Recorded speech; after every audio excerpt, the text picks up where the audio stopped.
Our world, warm, comfortable, familiar. But when we look up, we wonder, do we occupy a special place in the cosmos? Or are we merely a celestial footnote? Is the universe welcoming or hostile? We could stand here forever wondering. Or we could leave home on the ultimate adventure.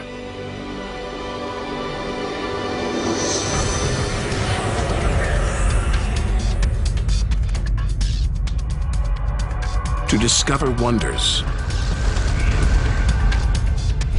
confront horrors, beautiful new worlds, malevolent dark forces,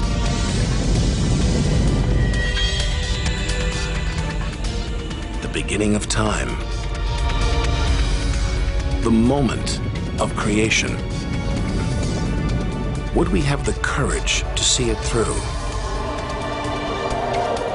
Or would we run for home? There's only one way to find out.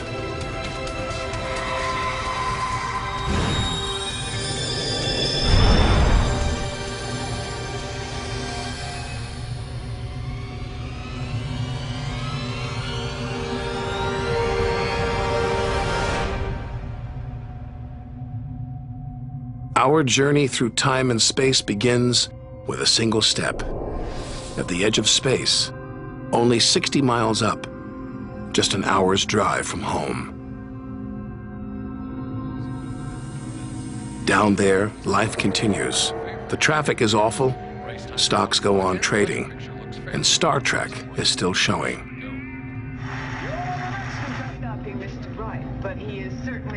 The Blue Jays will be without starter Jim Clancy for a couple of weeks. He's having problems this morning. When we return home, if we return home, will it be the same? Will we be the same?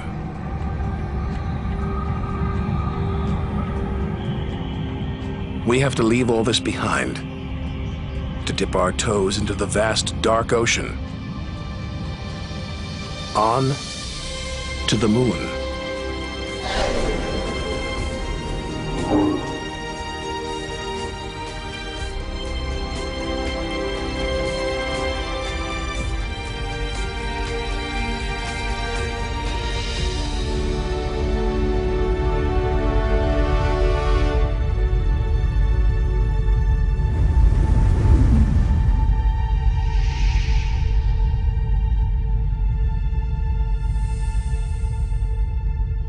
Dozens of astronauts have come this way before us. 12 walked on the moon itself. Just 250,000 miles from home. 3 days by spacecraft.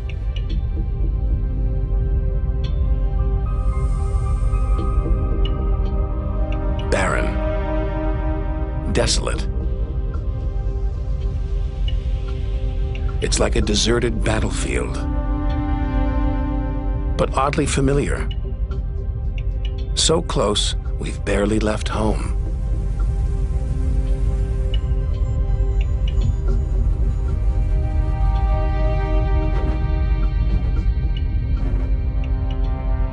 Neil Armstrong's first footprints. Looks like they were made yesterday. There's no air to change them. They could survive for millions of years. Maybe longer than us.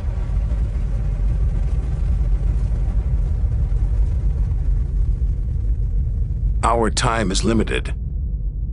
We need to take our own giant leap. 1 million miles, 5 million, 20 million miles. We're far beyond where any human has ever ventured. Out of the darkness, a friendly face.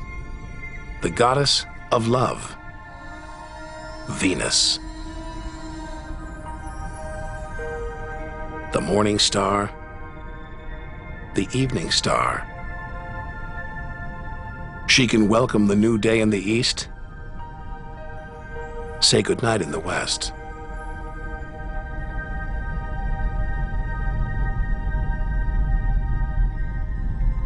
A sister to our planet, she's about the same size and gravity as Earth. We should be safe here. But the Venus Express space probe is setting off alarms. It's telling us these dazzling clouds, they're made of deadly sulfuric acid. The atmosphere is choking with carbon dioxide.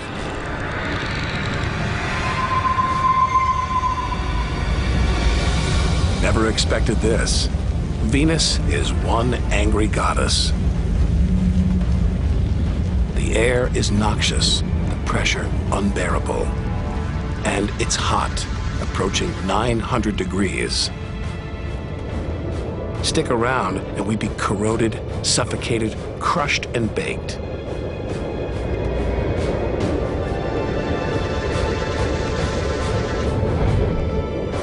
Nothing can survive here. Not even this Soviet robotic probe.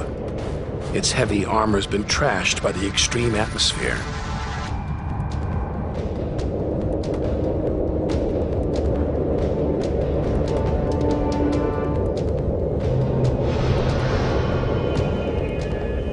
So lovely from Earth.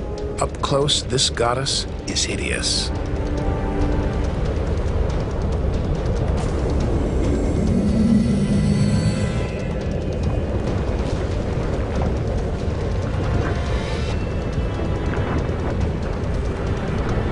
She's the sister from hell, pockmarked by thousands of volcanoes. All that carbon dioxide is trapping the sun's heat. Venus is burning up. It's global warming gone wild. Before it took hold, maybe Venus was beautiful, calm, more like her sister planet Earth. So this could be Earth's future. Where are the twinkling stars? The beautiful spheres gliding through space? Maybe we shouldn't be out here. Maybe we should turn back. But there's something about the sun, something hypnotic, like the Medusa, too terrible to look at, too powerful to resist. Luring us onwards, on, like a moth to a flame. Wait, there's something else, obscured by the sun. It must be Mercury. Get too close to the sun, this is what happens. Temperatures swing wildly here. At night, it's minus 275 degrees. Come midday, it's 800 plus. Burnt, then frozen.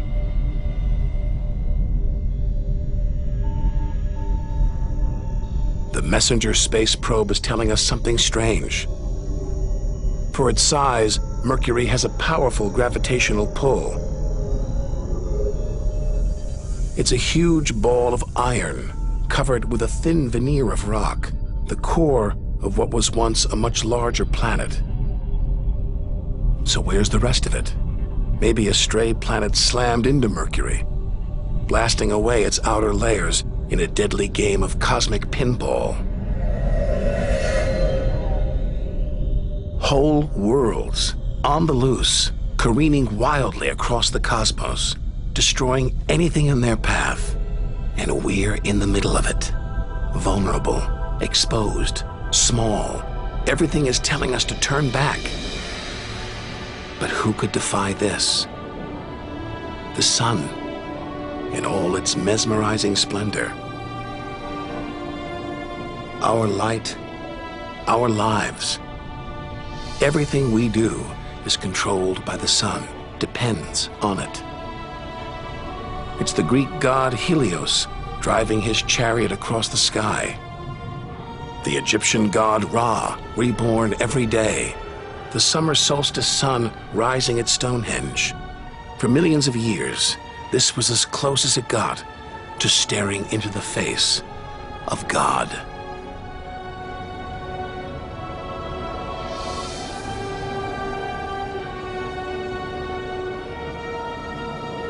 It's so far away. If it burned out, we wouldn't know about it for 8 minutes. It's so big, you could fit 1 million Earths inside it.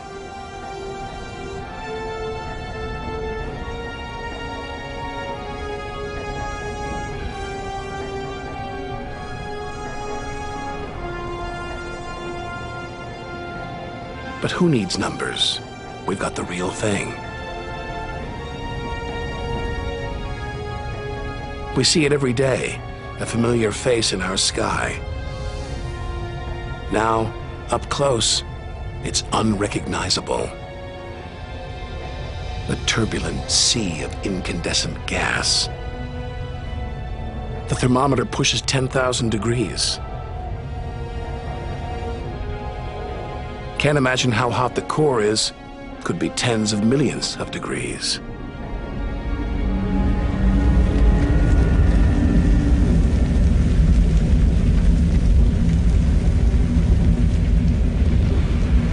Hot enough to transform millions of tons of matter into energy every second. More than all the energy ever made by mankind. Dwarfing the power of all the nuclear weapons on Earth. Back home, we use this energy for light and heat.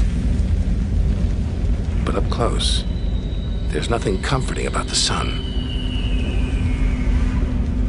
Its electrical and magnetic forces erupt in giant molten gas loops.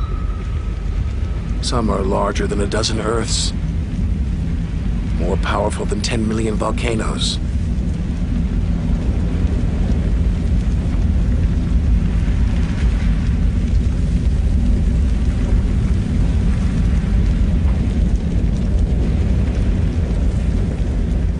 And when they burst through, they expose cooler layers below,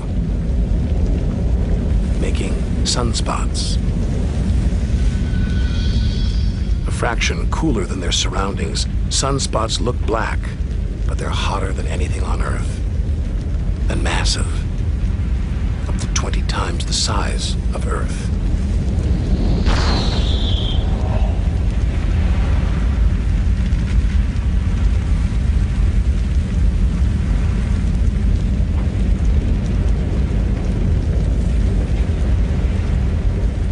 But one day, all this will stop. The sun's fuel will be spent.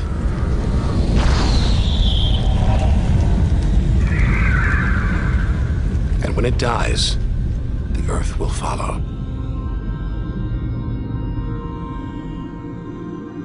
This God creates life, destroys it, and demands we keep our distance.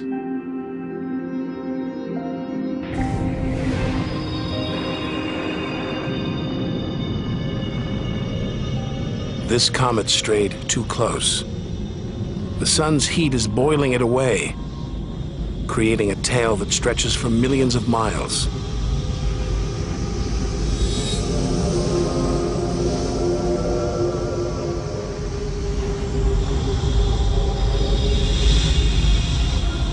It's freezing it here. There's no doubt where this comet's from, the icy wastes of deep space. But all this steam, geysers and dust, it's the sun again, melting the comet's frozen heart. Strange, a kind of vast, dirty snowball covered in grimy tar. Tiny grains of what looks like organic material preserved on ice since who knows when. Maybe even the beginning of the solar system. Say a comet like this crashed into the young Earth billions of years ago. Maybe it delivered organic material and water, the raw ingredients of life. It may even have sown the seeds of life on Earth that evolved into you and me.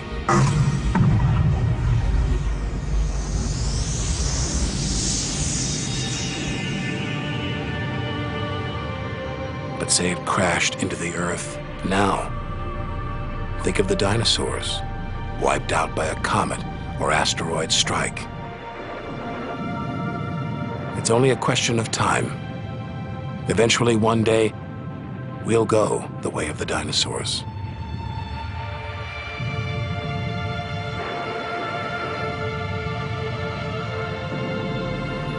If life on Earth was wiped out, we'd be stuck out here, homeless, adrift in a hostile universe. We need to find another home.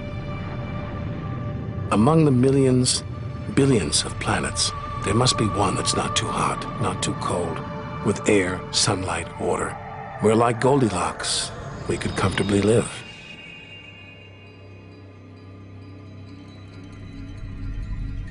The red planet. Unmistakably, Mars. For centuries, we've looked to Mars for company, for signs of life.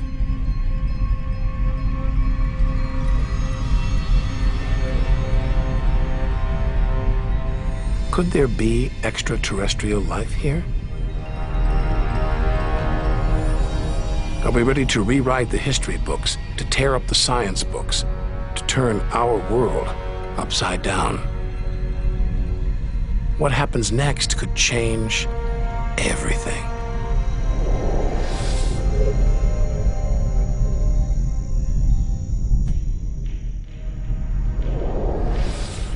Mars is the planet that most captures our imagination. Think of B-movies, sci-fi comics. What follows? Martians. It's all just fiction, right?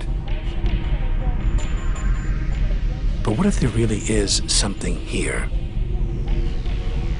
Hard to imagine, though. Up close, this is a dead planet. The activity that makes the Earth livable shut down millions of years ago here. Red and dead. Mars is a giant fossil.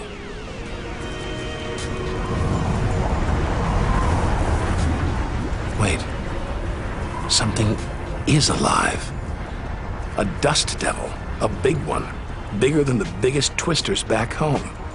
There's wind here, and where there's wind, there's air. Could that air sustain extraterrestrial life?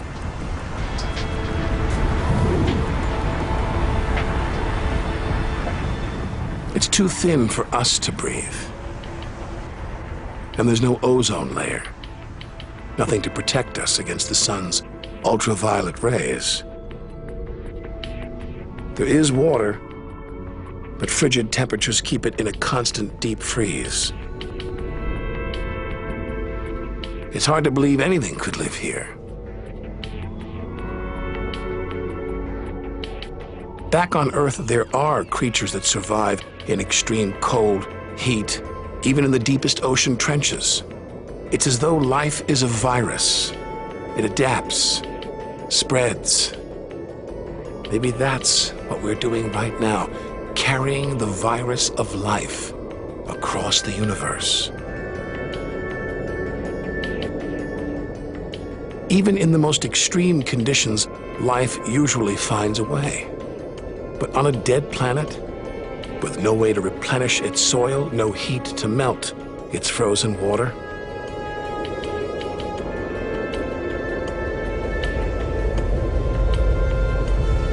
all this dust, it's hard to see where we're going.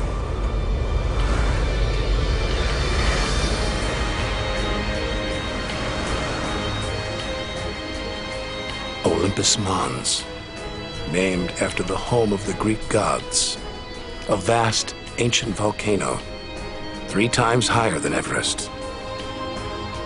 There's no sign of activity. Since its discovery in the 1970s, it's been declared extinct. Hang on. These look like lava flows, but any sign of lava should be long gone, obliterated by meteorite craters, unless this monster isn't dead, just sleeping. There could be magma flowing beneath the crust right now, building up, waiting to be unleashed. Volcanic activity could be melting frozen water in the soil, pumping gases into the atmosphere, recycling minerals and nutrients, creating all the conditions needed for life. This makes the Grand Canyon look like a crack in the sidewalk. Endless desolation, so vast it would stretch all the way across North America. But here, signs of activity, erosion, and what looks like dried up riverbeds. Maybe volcanic activity melted ice in the soil, sending water gushing through this canyon. Underground volcanoes could still be melting ice, creating water. And where there's water, there could be life.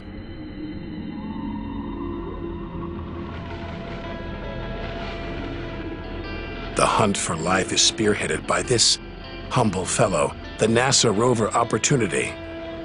It's finding evidence that these barren plains were once ancient lakes or oceans that could have harbored life.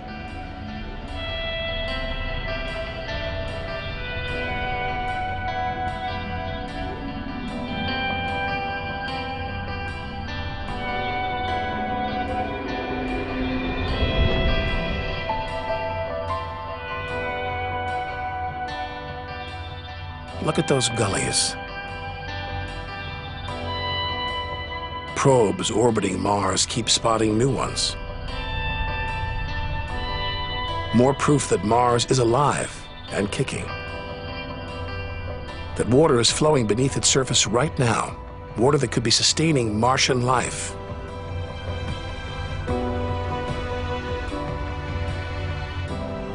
Now all we have to do is find it.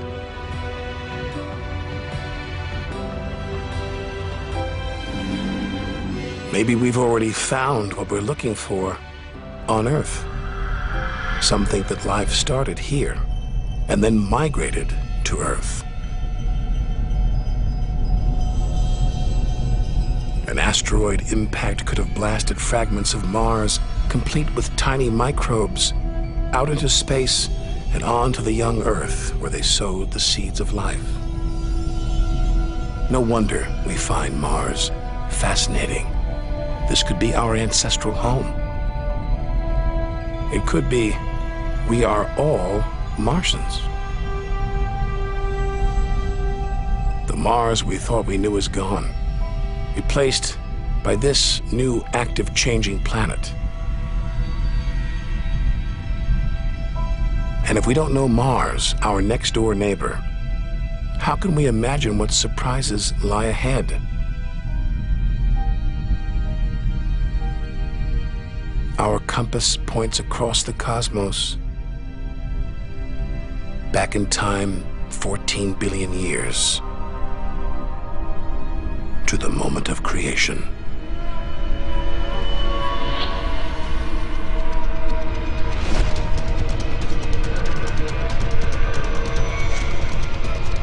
This is getting scary.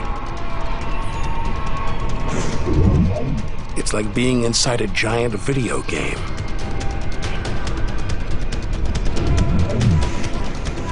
These are all too real.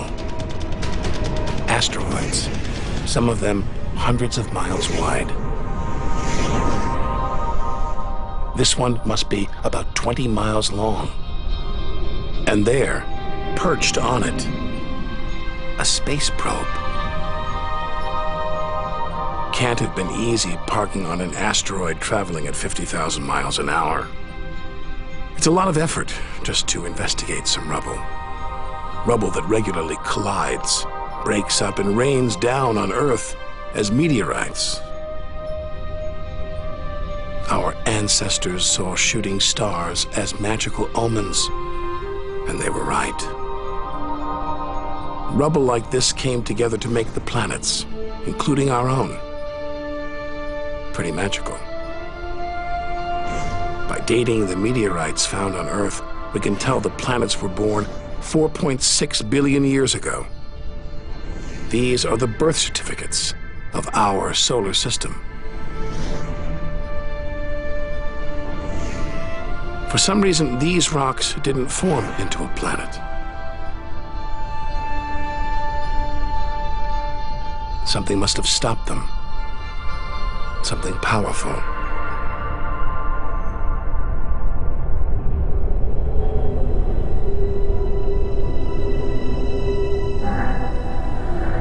Jupiter.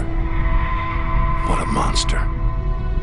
At least 1,000 times bigger than Earth, so vast you could fit all the other planets inside it. Something this massive dominates its neighbors. Its gravity is pulling the asteroids apart.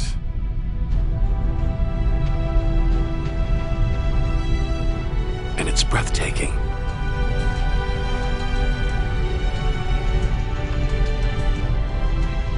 But this beauty is a beast.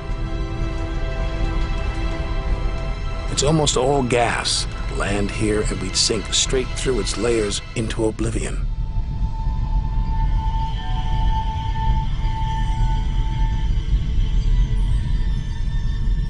And Jupiter's good looks, the product of ferocious violence. It's spinning at an incredible rate, whipping up winds to hundreds of miles an hour, contorting the clouds into stripes, eddies, whirlpools. And this, the legendary Great Red Spot. The biggest, most violent storm in the solar system. At least 3 times the size of Earth, it's been raging for over 300 years. All these churning clouds must have sparked an electrical storm.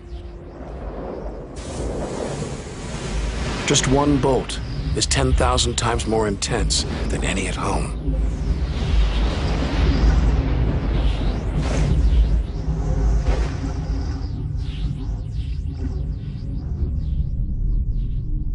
Looks like the safest place to see Jupiter is from a distance. Up there at the poles, those dancing lights, they're like the auroras back home. But the Geiger counter is going wild. Even these are deadly, generated by lethal radiation.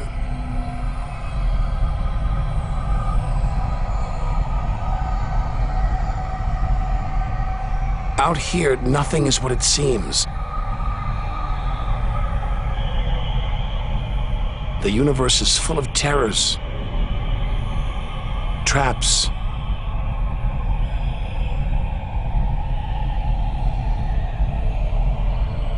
maybe this is a safe haven, the multicolored moon Io.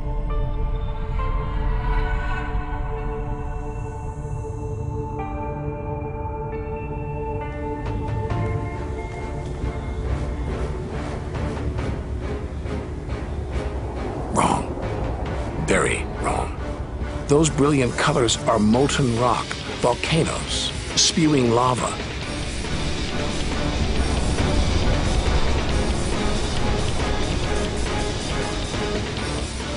Our journey across the universe is turning into a struggle for survival. We've got to hope that if we outlast the dangers, we'll be rewarded by wonders beyond imagination.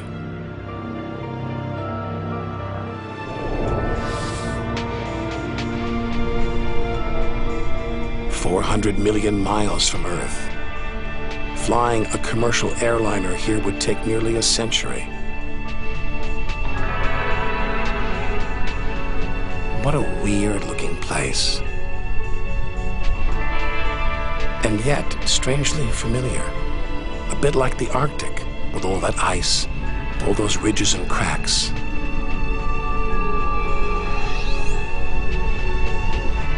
It's Jupiter's moon, Europa. And maybe like the Arctic, this ice is floating on water, liquid water. But we're 500 million miles from the sun. Surely Europa is frozen solid.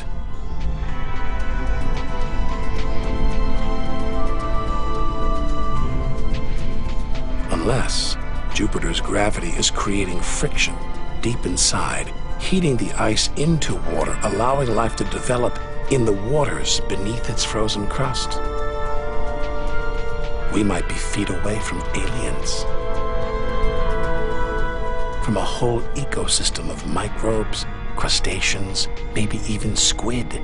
The only thing between us and the possibility of alien life, this layer of ice. But until we send a spacecraft to drill here, Europa's secrets will remain beyond reach.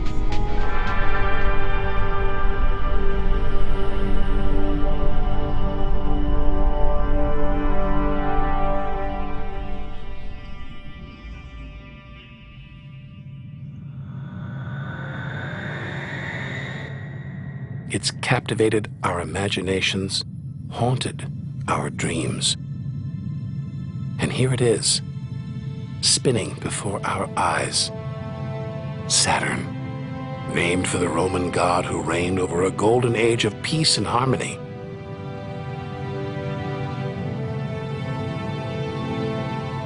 This planet's a giant ball of gas, so light it would float on water. Its spectacular rings would stretch almost from Earth to the moon.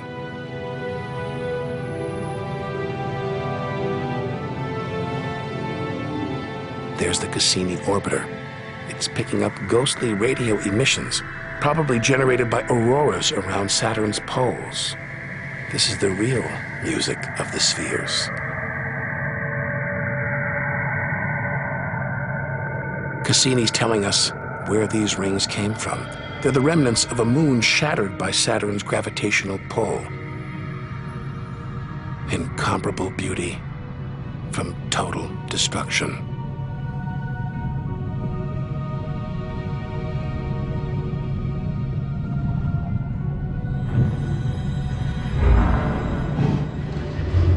Billions of shards of ice, some as small as ice cubes, others the size of houses. They collide, break apart, reassemble. It's like a snapshot of our early solar system. As dust and gas orbited the newly born sun, and gravity worked its magic, pulling the lumps together until from space trash like this, our home emerged.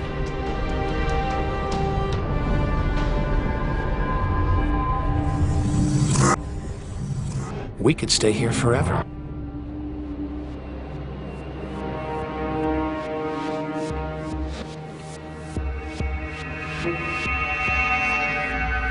But there's so much further to go, so much more to see. Like this moon wrapped in thick clouds. Titan.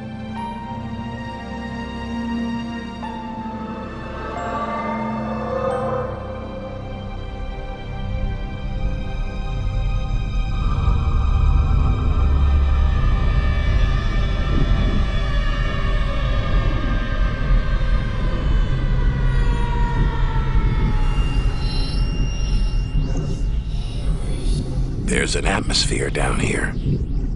There's wind, rain, even seasons. Rivers, lakes, and oceans. It looks so familiar, so similar to Earth.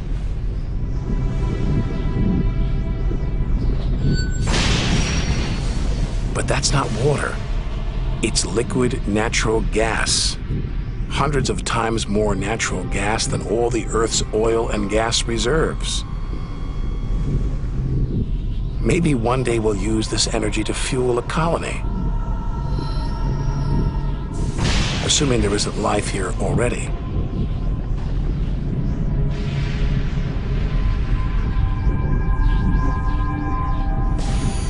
The Huygens space probe is here to find out. It's telling us there's organic material in the soil, but it's so cold, minus 300 degrees. There's no way life could develop. Unless Titan warms up. The sun is supposed to get hotter. When it does, maybe life will spring up here, just like it did on Earth. And as the Earth gets too hot for us, maybe we'll move to Titan. One day we might call this distant land home.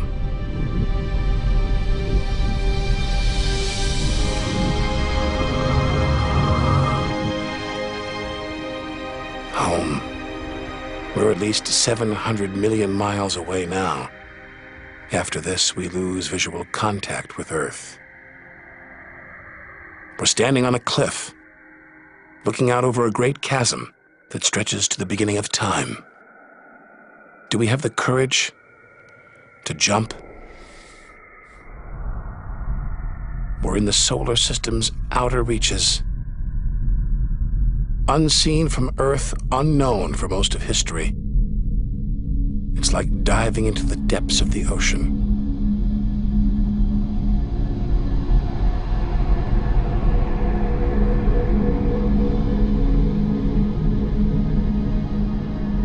Those rings make it look like Uranus has been tilted off its axis, toppled over by a stray planet.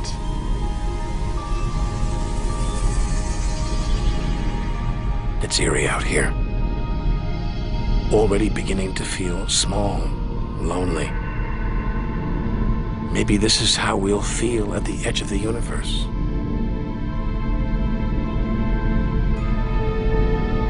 But we've barely left the shore. If the solar system was 1 mile wide, so far we've traveled about 3 inches.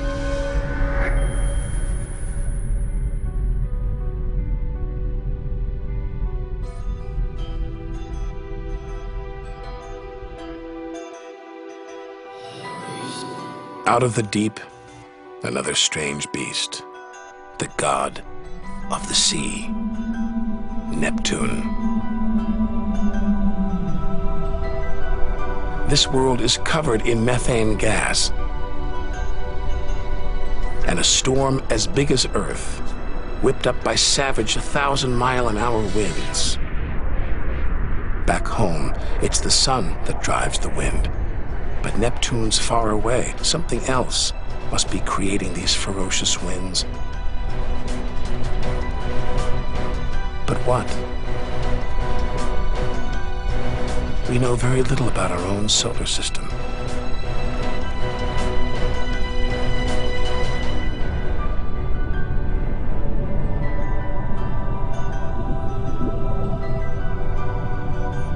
After all those balls of gas, a solid moon. Triton.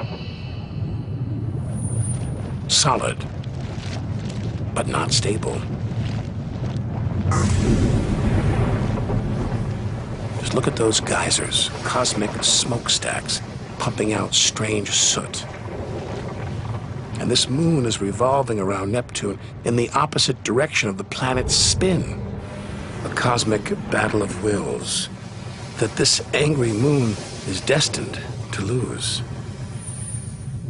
Neptune's massive gravity is pulling on Triton, slowing it down, reeling it in. One day, it will be ripped apart by Neptune. And that's it. No more moons, no more planets in our solar system. It's getting colder. We're getting further from the sun, slipping from the grip of its gravitational tentacles. But this isn't a void. It's teeming with frozen rocks, like Pluto. Until recently, we thought Pluto was alone. Beyond it, nothing. We were wrong. More frozen worlds. Discoveries so new nobody can agree what to call them. Plutinos, ice dwarfs, cubewanos. Our solar system is far more chaotic and strange than we had imagined. Now we're 8 billion miles from home. The most distant thing ever seen that orbits the sun. Another small, icy world, Sedna, discovered in 2003. Its orbit takes 10,000 years to complete.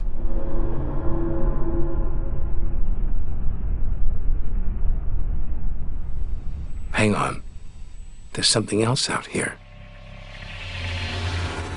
10 billion miles from home, the space probe Voyager 1. This bundle of aluminum and antennae give us close-up views of the giant planets and discovered many of their strange moons. It's traveling 20 times faster than a bullet, sending messages home.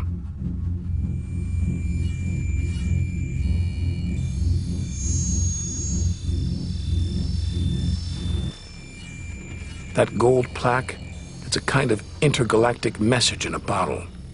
A greeting recorded in different languages. Hello from the children of planet Earth. Hola, saludos a todos. And a map showing how to find our home solar system. The great physicist Stephen Hawking thinks it was a mistake to roll out the welcome mat. After all, if you're in the jungle, is it wise to call out?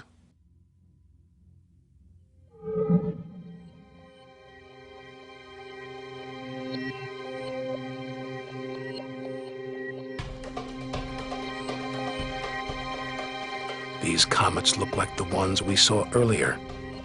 There's a theory that the raw materials for life began out here on a rock like this until something dislodged it, sending it hurtling towards the Earth. And seeing all this ice, maybe comets carried water to Earth too. The water in the oceans, in your body. All from this distant celestial ice machine.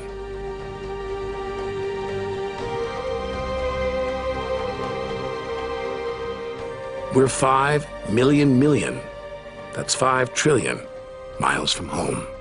But this is still only a baby step. Ahead, trillions of miles, billions of stars. Time to stop looking back and start looking ahead. To step out into the big wide universe.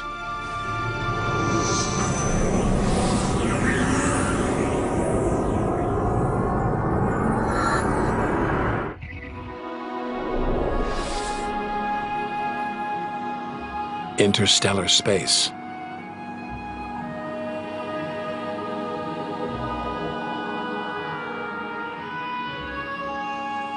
Billions of stars like our own sun, many with planets, many of those with moons.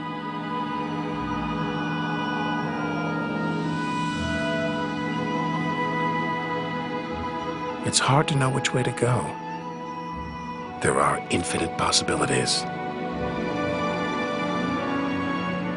We're going to need a serious burst of acceleration.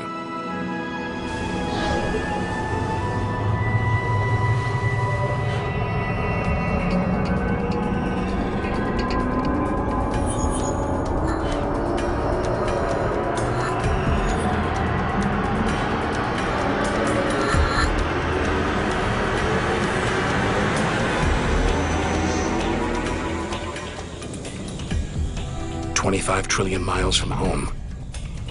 A 150,000-year ride in the space shuttle. And we've only just reached the first solar system beyond our own. Alpha Centauri. Not one, but 3 stars. Spinning around each other, locked in a celestial standoff. Each star's gravity attracting the other, their blazing orbital speed keeping them apart.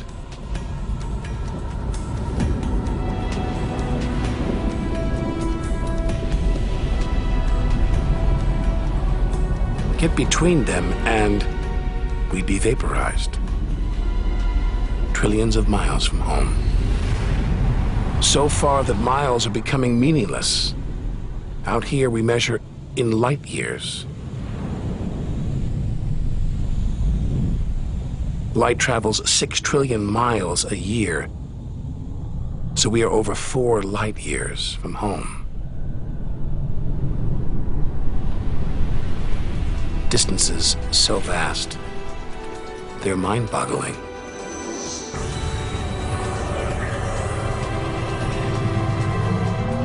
Who knows what strange forces lie ahead, what we'll discover when, if, we reach the edge of the universe.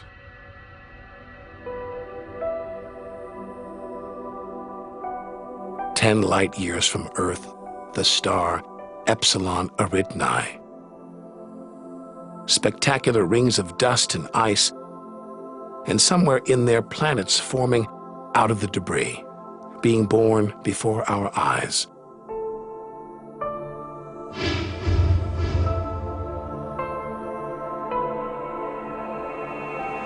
Asteroids and comets everywhere.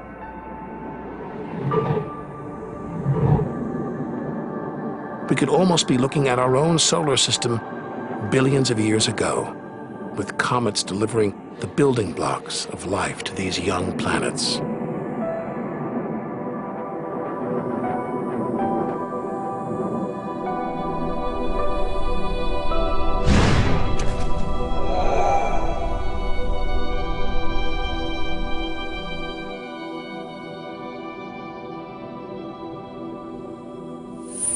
At the center of all the action, a star smaller than our sun, still in its infancy.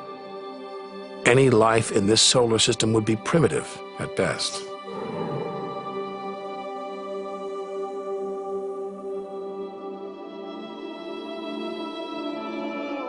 There must be more mature solar systems out here, but finding them is like looking for a needle in a cosmic haystack.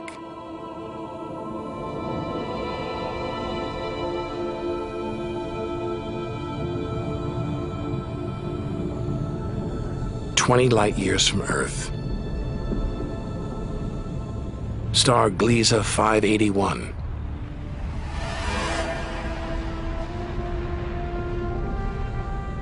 It's about the same age as our sun.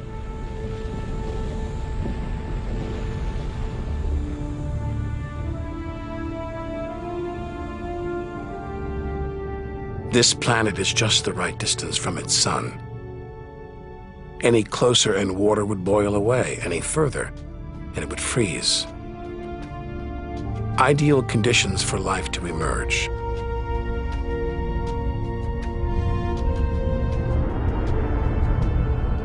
And if a comet has struck, delivering water and organic materials, then life, complex beings like us, even civilizations like our own, could be down there, right now.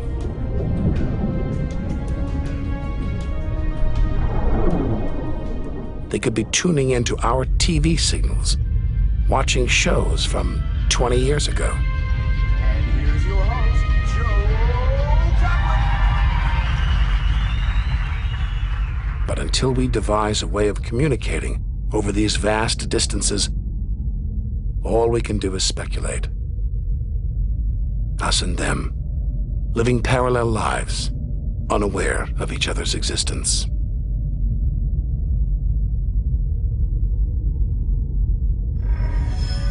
Unless life has come and gone.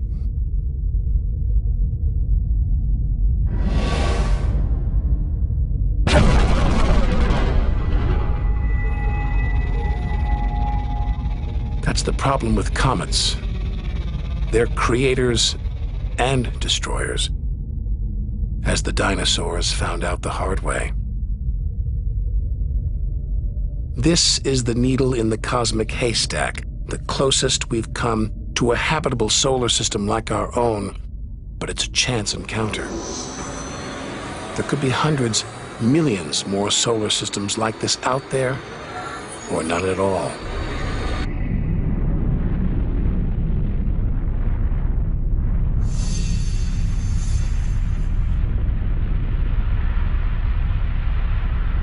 Some of the atmosphere on this planet, Bellerophon, is being boiled away by its nearby star.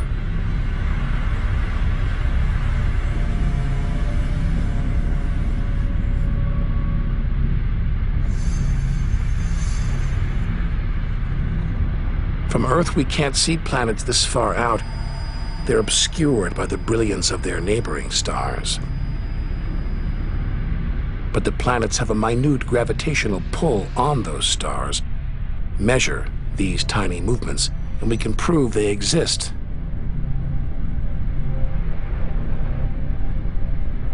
That's how we tracked down Bellerophon in the 1990s,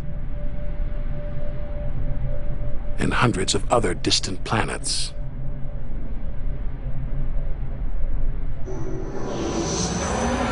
"65 light years from Earth. Turn on your TV here and you'd pick up Hitler's Berlin Olympics."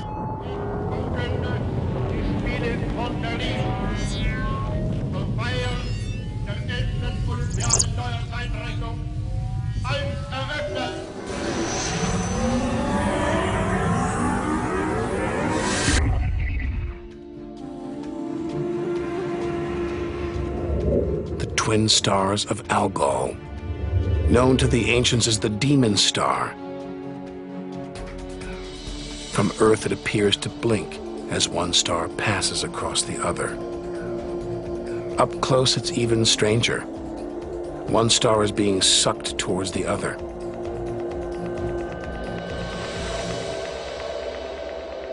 Almost 100 light years from home, faint whispers from one of the first ever radio broadcasts. We'd appreciate it if anyone hearing this broadcast would communicate with us. We are very anxious to know how far the broadcast is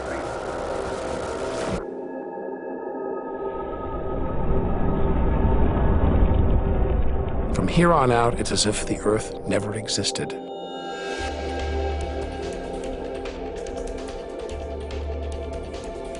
Feels like a lifetime since we stood on that beach, looking up at the sky, wondering where and how we fit in. We've learned one thing for sure. The universe is too bizarre, too startling, for us to guess what lies ahead.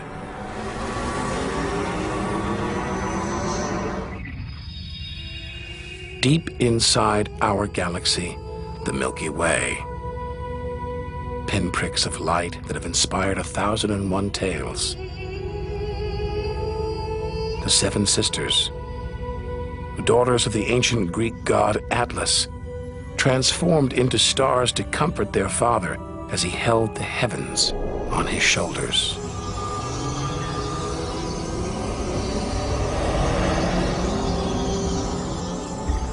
And this giant, Betelgeuse, the brightest, biggest star we've seen so far, 600 times wider than our sun.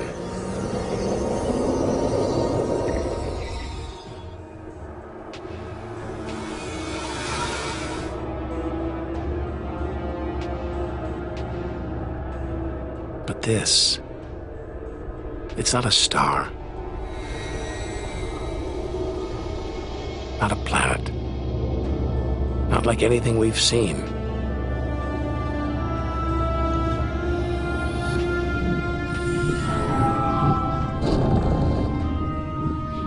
A ghostly specter more than 1,300 light years from Earth. Orion's dark cloud. Dust and gas shrouding us.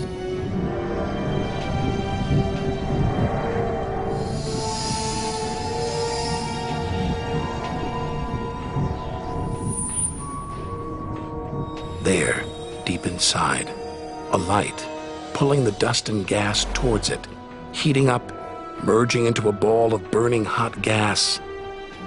Like a star, like our sun, in miniature. Inside, it's millions of degrees. So hot it's beginning to trigger nuclear reactions, the kind that keep our sun shining, making energy, radiation, light.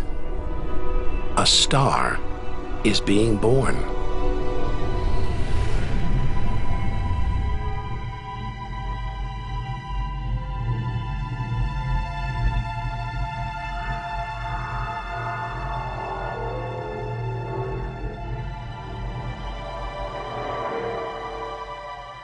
Orion's dark cloud is a vast star factory,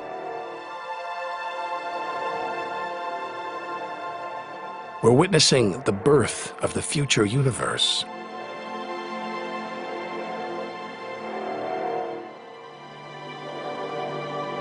We've come to expect destruction, but this is one of the universe's greatest acts of creation: star birth.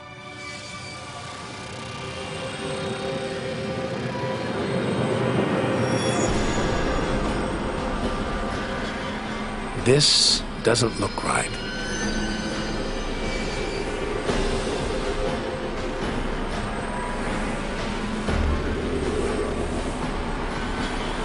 Jets of gas exploding out with tremendous force, blasting dust and gas out for millions of miles.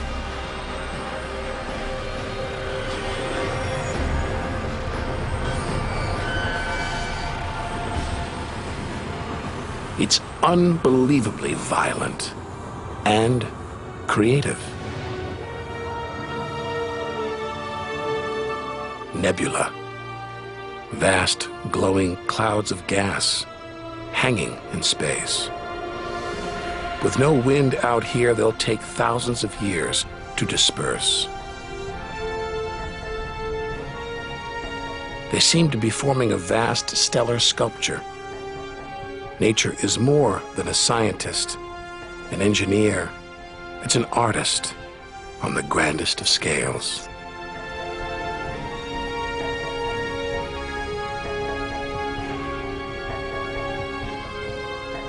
And this is a masterpiece.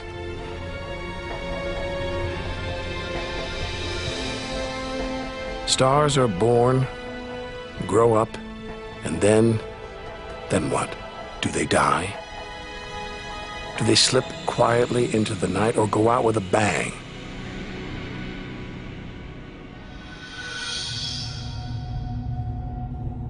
Somewhere between here and the edge of the universe lies the answer.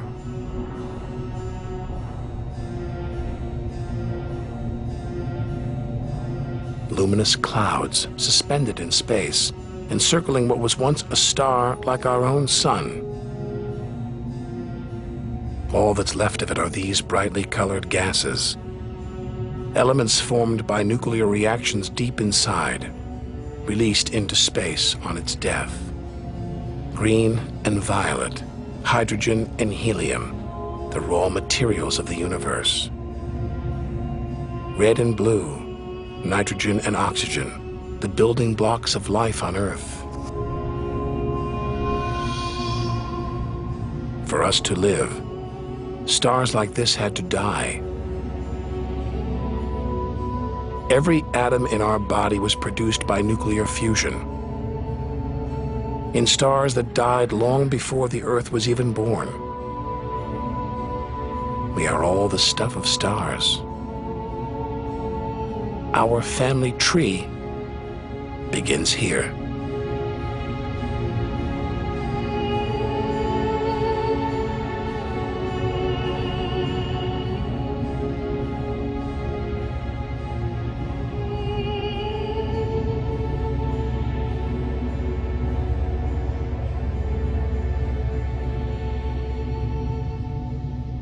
At its heart, the ghost of a star.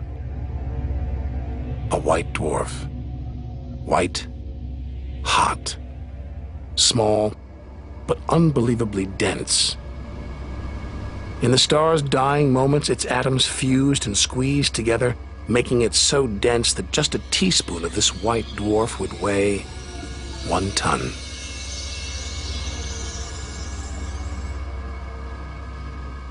It's a chilling premonition of our sun's fate. 6 billion years from now, it'll become a white dwarf. Its death will herald the end of life on Earth. Makes you wonder how many other worlds have come and gone. Celestial stories left untold. Lost forever. But the greatest story of them all is still to be told. We must go back through time to the very first chapter to learn how the universe began.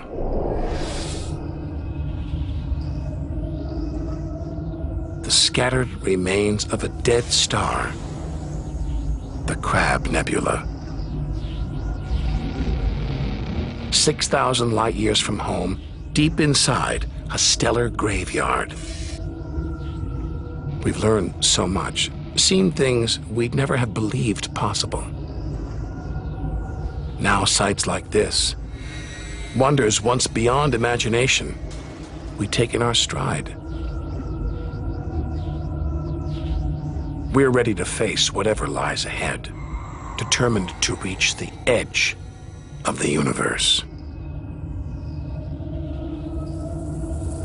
This is the calm after the storm, after a massive explosion, a supernova that turned a star into dust and gas.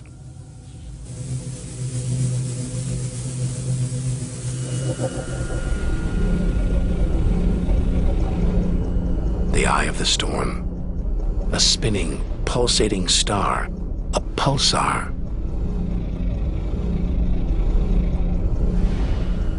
Gravity has squeezed the giant star's core down to this.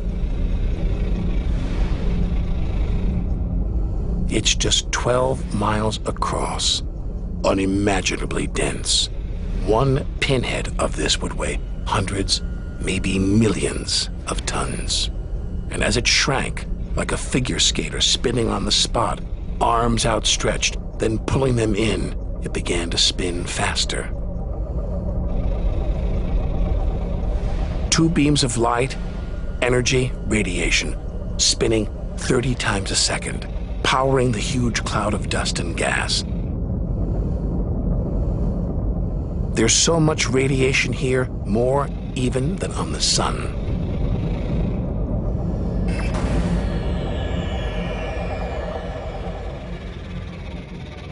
That was easily the deadliest thing we've encountered so far.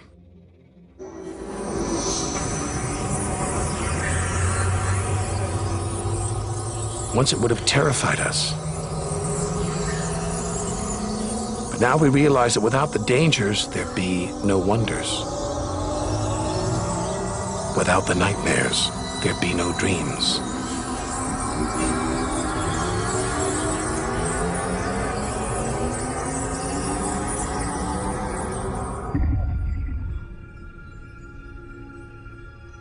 Getting a strange sensation. A feeling as though there's something bad out here. A malevolent presence. The one thing we didn't want to encounter. Impossibly black, blotting out the stars behind it. We're staring into the face of extinction. The remains of a giant star. A black hole.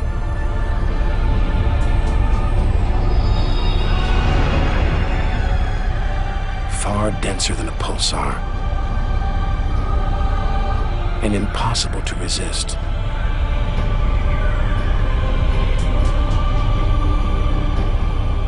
Its gravity is so intense not even light can escape.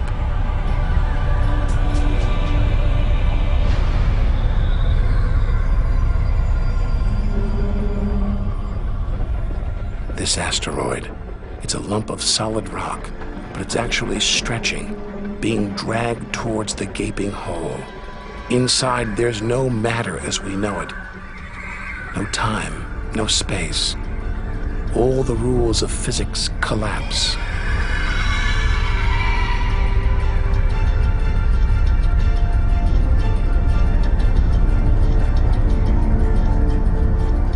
The asteroid is gone. Nobody really knows where. This is the edge of human understanding. There could be millions of black holes creeping around our galaxy, more perhaps than all the stars in the sky. But we wouldn't see them until it was too late.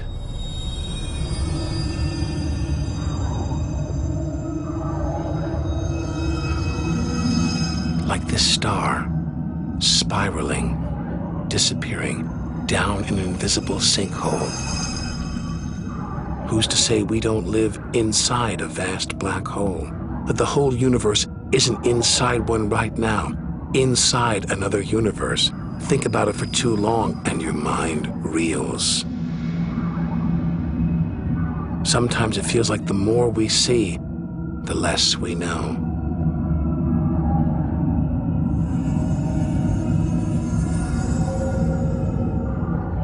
And we're still in our own galaxy, the Milky Way. The vastness of the universe beyond still lies ahead. The wonders, the dangers, the secrets, they're out there, waiting to be discovered.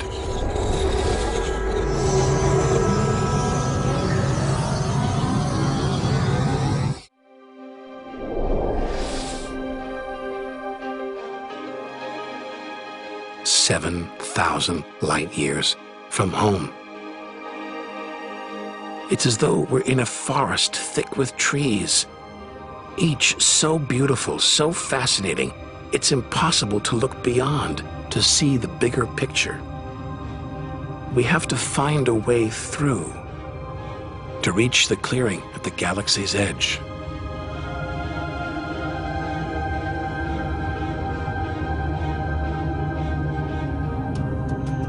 But faced with sights like this, it's hard to leave. A colossal, glowing cloud, topped by these great towers of dust, the pillars of creation, like a gateway into the unknown. A star factory packed with embryonic star systems, each larger than our solar system.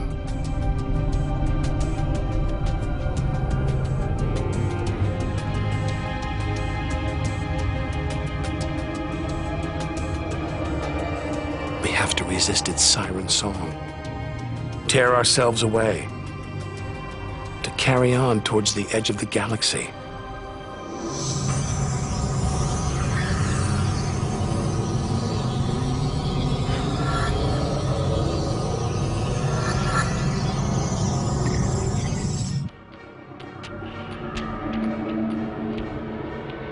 Dazzled by the Milky Way's beauty, we've been blinded to its terrors and strayed into a cosmic minefield. Like an explosion in slow motion. A massive star, millions of times brighter than our sun. It's going into meltdown.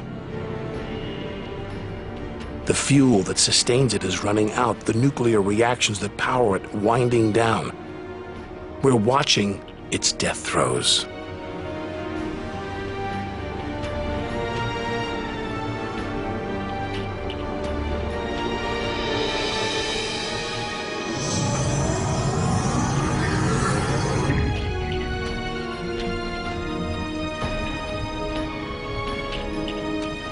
An even bigger, dangerously unstable star. But this one's about to explode. And when a star this big dies, it's 100 times more violent than a supernova. We've stumbled into the most violent star death of all, a hypernova.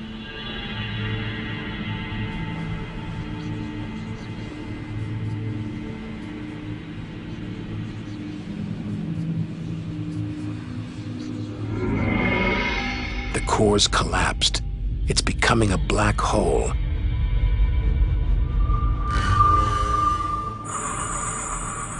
And that's the shock wave surging through the star, ripping its outer layers into space.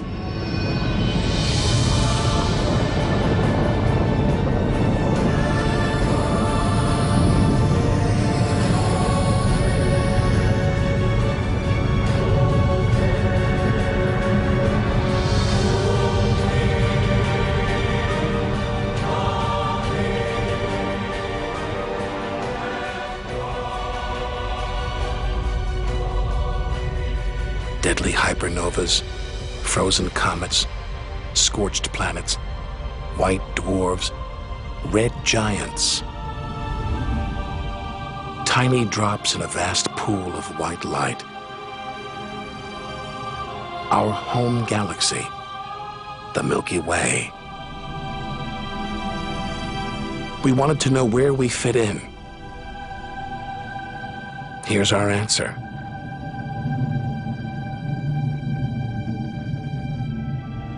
Civilizations past and present, everyone that's ever lived. The smallest bug, the highest mountain, all of it invisible, not even a tiny speck.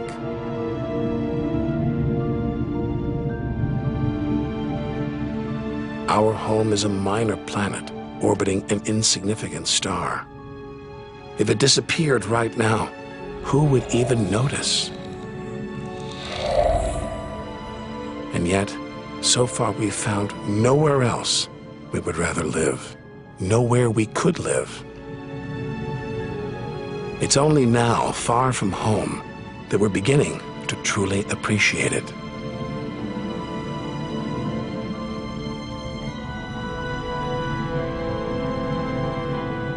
Look at all these stars, hundreds of thousands of them.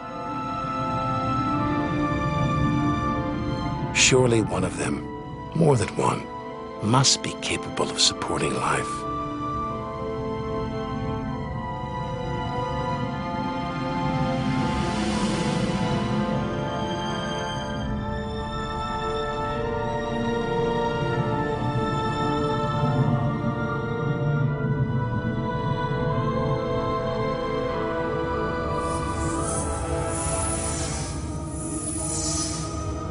Maybe here in this swarm of stars, the Great Cluster.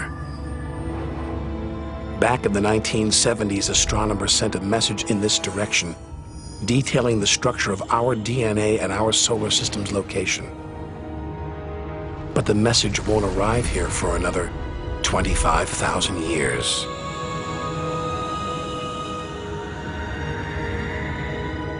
We haven't found alien life yet. But neither have we found any reason to believe it isn't out there, somewhere. There's an equation devised to estimate the number of other advanced civilizations. The result is startling. There could be millions of civilizations just in our own galaxy.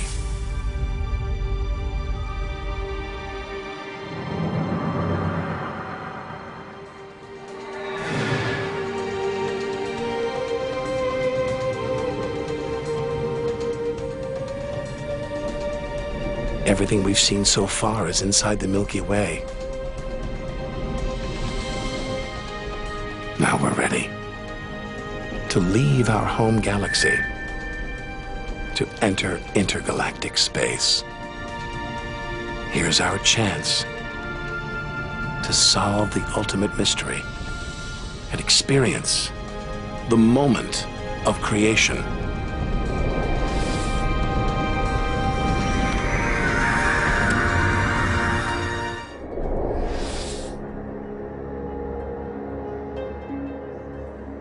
Beyond the Milky Way, through the vast expanse between galaxies, against all the odds, we've made it to intergalactic space.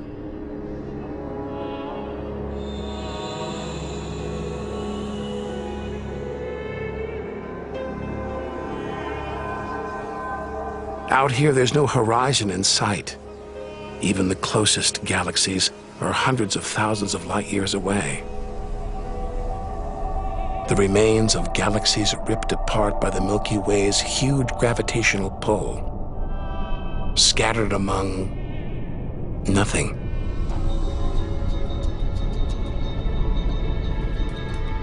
This is as close as the universe gets to a perfect vacuum. But even this isn't totally empty. There are thin wisps of gas, fine traces of dust, and something else. Dark matter. So mysterious we can't see it, feel it, taste it, touch it, or even measure it. Yet so common, it could make up over 90% of all the matter in the universe. If dark matter does exist, it means there's no such thing as empty space. Even out here, We're surrounded by matter.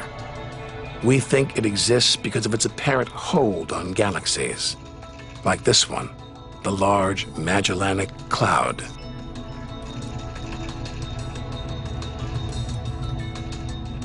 A 6 billion year journey in today's fastest spacecraft, 160,000 light years from the Milky Way at the edge of its gravitational reach.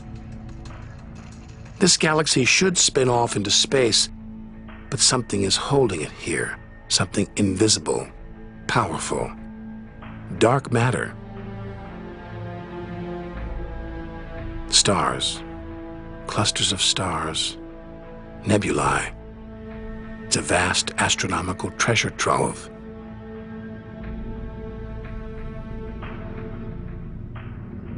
Look at this. It's like a string of gleaming pearls. It's a fireball, expanding out from what must have been a massive explosion, a supernova. So bright that when light from the explosion reached Earth 20 years ago, it was visible to the naked eye. And so violent, it triggered a string of nuclear reactions, forcing atoms together, creating new elements: gold, silver, platinum, blasting them out into space.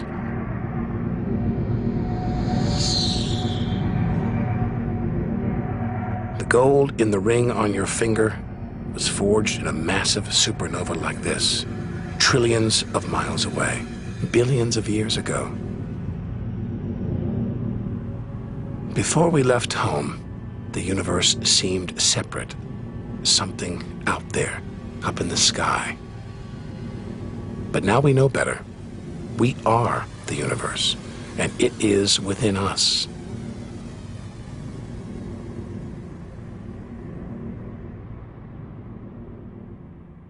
It's comforting to remember as we venture through this abyss.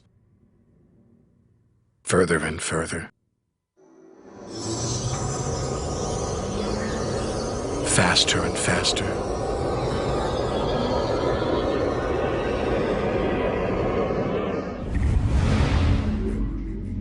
The Andromeda Galaxy, 2.5 million light years away.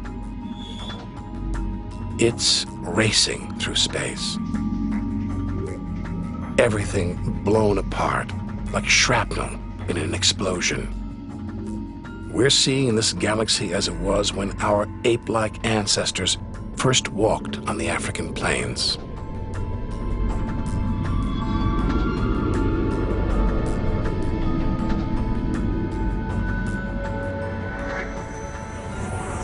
Further through space and further back in time. Hold on.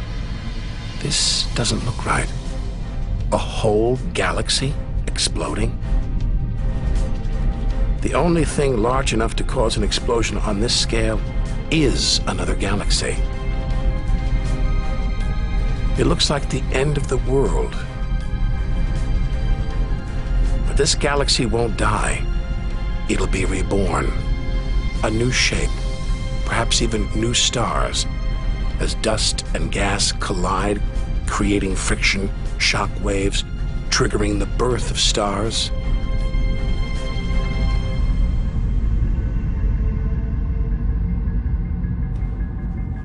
There's order in this chaos, a pattern behind the infinite variety, an endless cycle of birth and death, creation and destruction.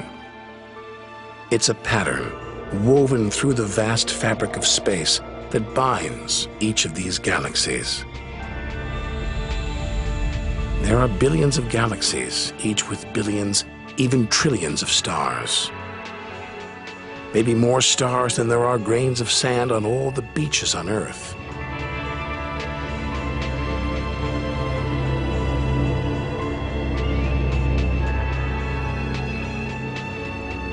We're finally beginning to see the big picture.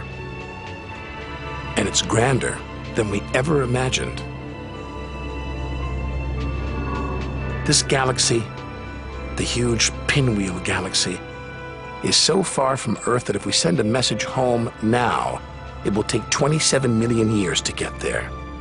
Who knows whether our species, our planet, will still be around to receive it.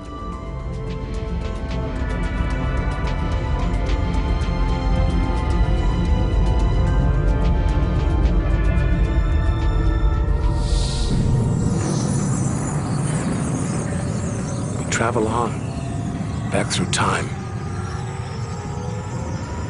Past the point where the dinosaurs were wiped out. Past the moment where the first creatures crawled onto land.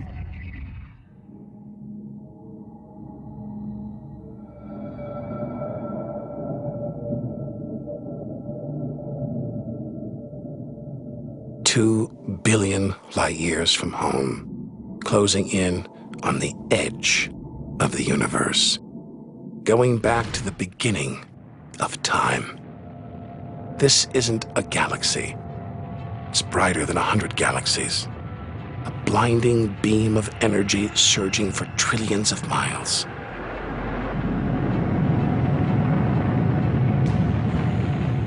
Something this big, this bright, must be incredibly powerful. Experience tells us, out here, power equals danger. It looks like a quasar, the deadliest thing in the universe. Our journey could be over.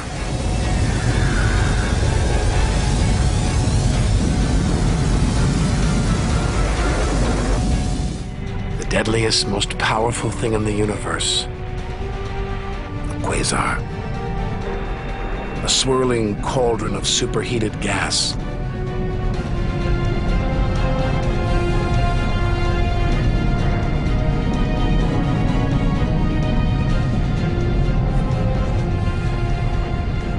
This beast has a heart of darkness.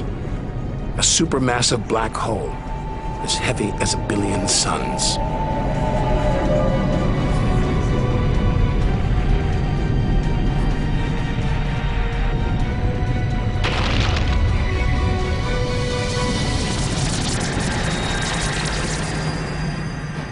It's ripping apart whole stars, devouring them, until they're nothing.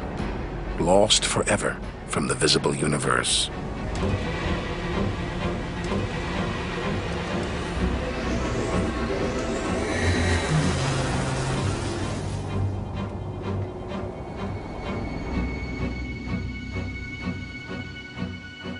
We think, we hope, we pray we've seen the worst the universe can throw at us, but no one can know what lies ahead.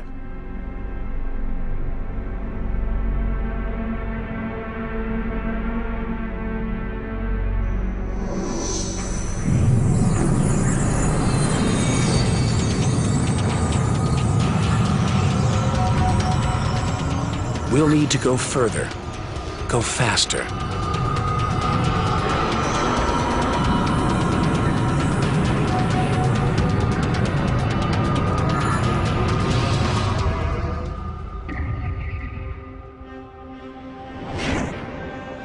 "8 billion light years from home, more galaxies. But these look different, ragged, small, close together. We're so far back in time, we're seeing these galaxies as they were before the Earth was born. They're still young, still growing.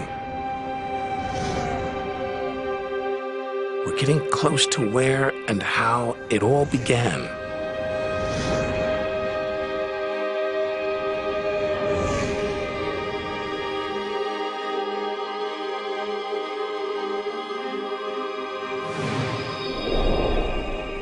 Look at the galaxies now. They're more like primitive plankton, floating in a vast dark ocean.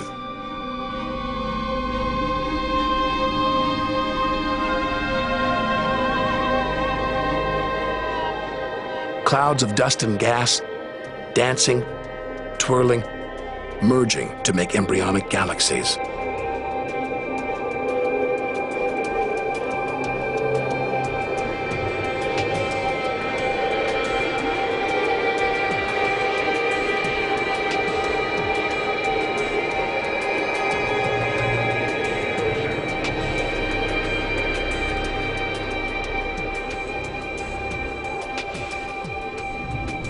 they're disappearing.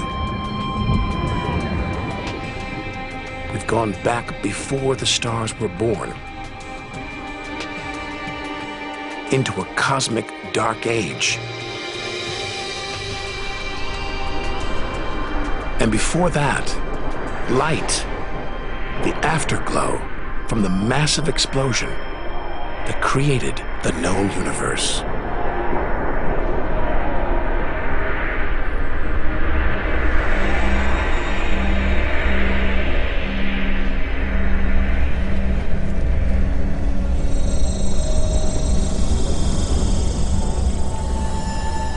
This is it. We've made it. The edge of the universe. 80 billion trillion miles from home. 13.5 billion years ago.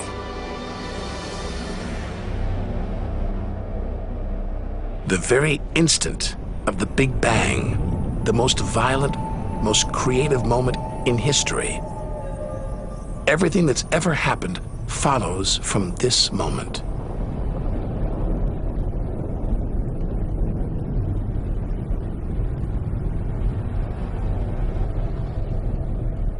Every religion, every culture has pondered it. But we still don't know what sparked this act of creation, or why. This is where our journey ends,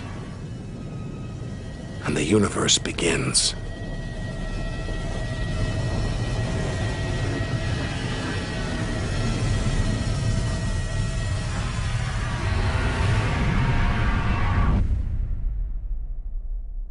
An infinitely hot, small, dense point erupts.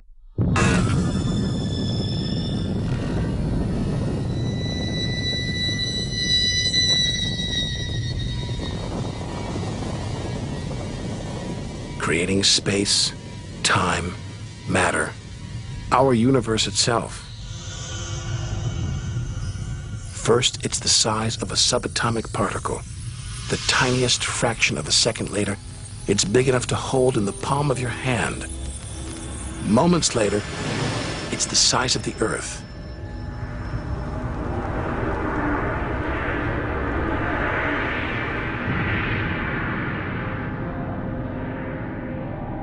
Today, the light from the Big Bang is still spreading out. You can hear it as a radio hiss. See it as television static.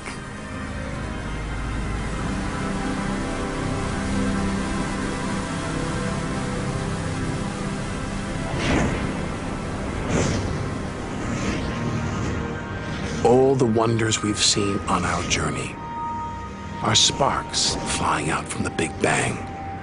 Galaxies, stars, planets, all cosmic debris. We go forward through time, riding the blast wave.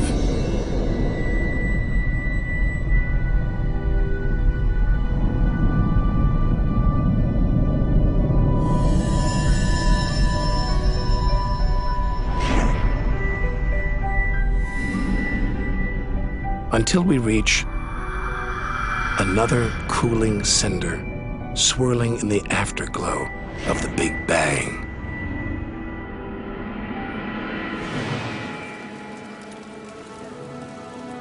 We're back where we started, home. Only now can we really know it.